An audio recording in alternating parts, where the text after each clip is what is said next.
Del, I wanted to ask you about your interview with Neil deGrasse Tyson, because when I saw him show up in your studio, I couldn't believe it. Funny enough, Neil was he was probably my first big guest on London Real, like 10 years ago, when he was coming through, and he had just done a reboot of Carl Sagan's Cosmos or something on National Geographic. Right. And I had pulled all my cameras and stuck them in a bag and went to a hotel room in London, and I got to sit down with the Neil deGrasse Tyson at the time. And it's actually in my TED Talk that I did a year later, I put a picture of him on the screen of me and him in the hotel room where he's kind of bear hugging me after the interview. And I made a joke, and I was like, I was checking his Twitter feed to see if he retweeted it. And the picture he put up was him taking a selfie with Obama at the White House. And I always joked that maybe he had some better things to do than tweet our picture.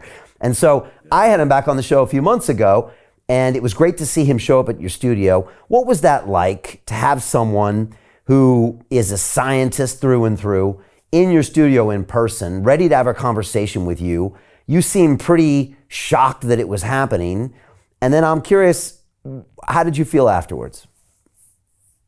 Well, for those of us that are really been in this health freedom movement or vaccine risk awareness space, if you will, the one thing we have been asking for is a debate. If we're wrong, then tell us how we're wrong. Come out in public, get in front of a camera.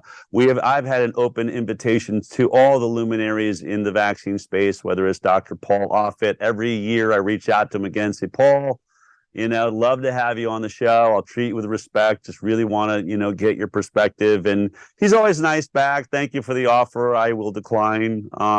And that's been the case. We even had several years ago, before COVID, we had set up a debate. I want to say it might have been in Nashville or somewhere like that, but we had rented a theater. We had 6 doctors and scientists that were prepared to defend the vaccine, the childhood vaccine program, and we had 5 or 6 people on our side.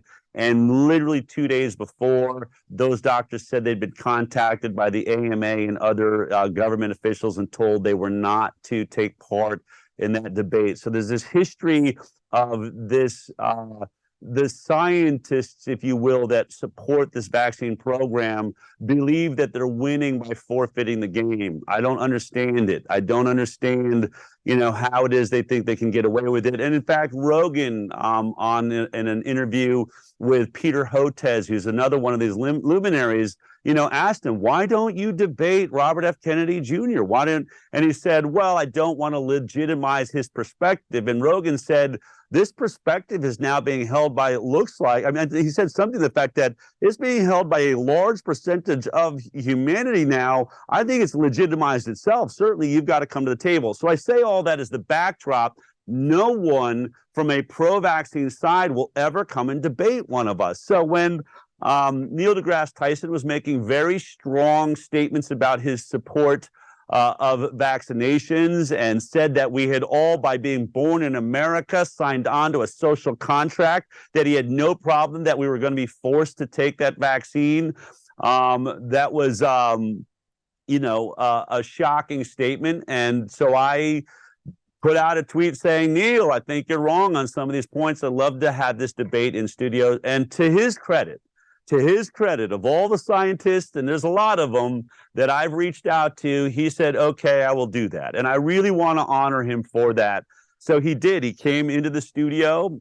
He's a very wonderful, nice guy. I have appreciated him in all that I've watched him do when it comes to his work in astronomy, and Cosmos was a brilliant success.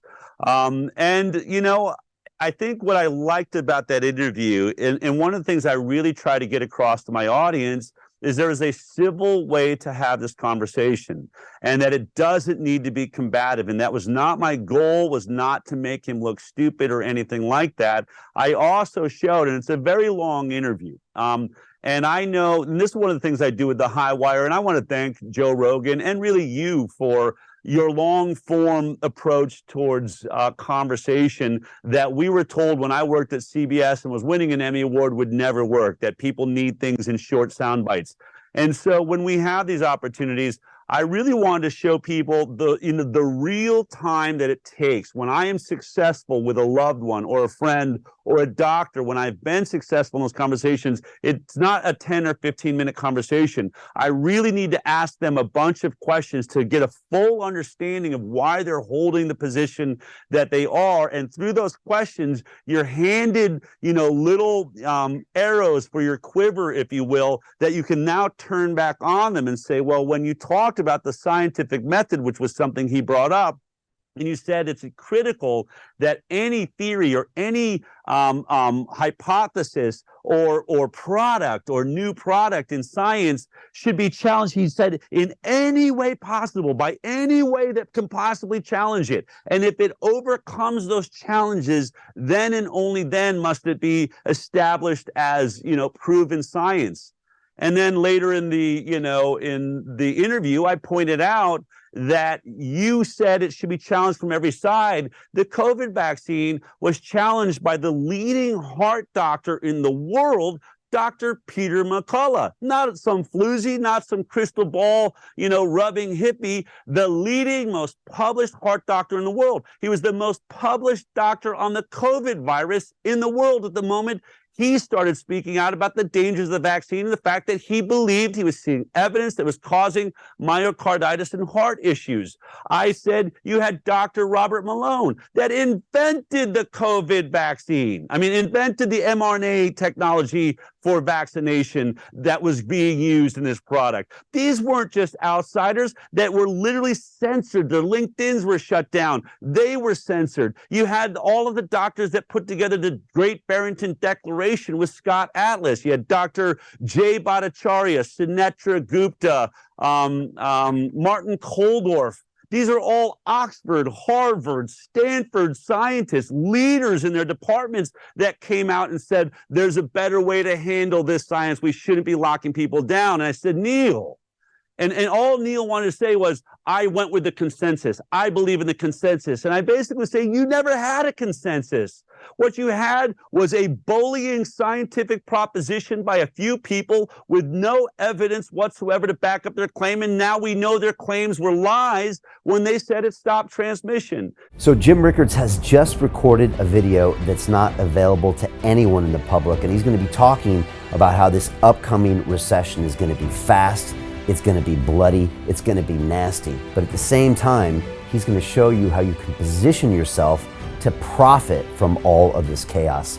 Now, we've made this video only available to our viewers. Go to londonreal.tv/Jim. Watch that immediately. I can't say enough good things about Jim Rickards. He understands the global economic system better than any guest I've ever had on London Real.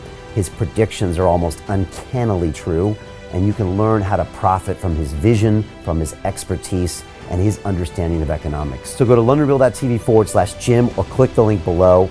It's an excellent, excellent look on what's going to happen in the future and how you can position yourself to profit from that. Jim is one of the best in the business, one of my favorite guests on London Real, and he's very, very good at predicting the future and showing us all to profit from it. So click the link, and I hope you enjoy.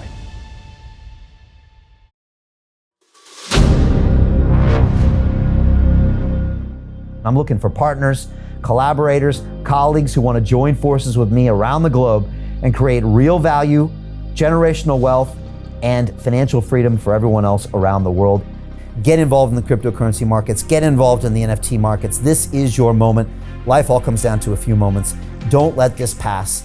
Now it's not too late. Next year's going to be too late. Ultimately, this is about freedom. That's the way I see it.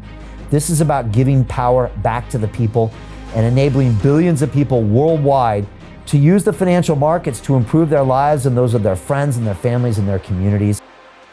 Honestly, I think it's a violation of human rights not to allow people basic access to financial services. Because right now people are being kept in the dark, they're being robbed of education, and it's a travesty. And so I'm looking for people that want to join me and be a part of this solution. And that all happens inside the DeFi Academy. The gains my students are making are absolutely amazing. Double, triple digit gains in the first month alone. That's amazing. This will change your life. Now is the time to get involved. I'm gonna tell you exactly how my students in my academy made money in the last 30 days. I'm talking about real trading results. And let me just whet your appetite a little bit. Let me hit you with some numbers. I'm talking Brendan from New Zealand is up 68.77% on the month. Steve from Europe up 83%. Albert in Singapore up 169.9% on one single trade. I got Susan up 153% on her call options alone, also rocking 139% returns and 442% returns as well on individual trades. These are people that are changing their financial future in the last 30 days, but it's based on trading discipline. I've graduated over 500 students from inside my academy from over 54 countries around the world. It's amazing. When it comes to crypto, DeFi, and blockchain, we love this space. We truly believe it's the future. This is down to our core. It's authentic to what we're doing, and everybody can tell through the camera because you can't make this stuff up. If you're watching me now, wherever you are, I implore you, take 60 seconds right now and join my academy. Apply today. Now you've got a chance. Life all comes down to a few moments. What are you gonna do? What's the choice that you're going to make?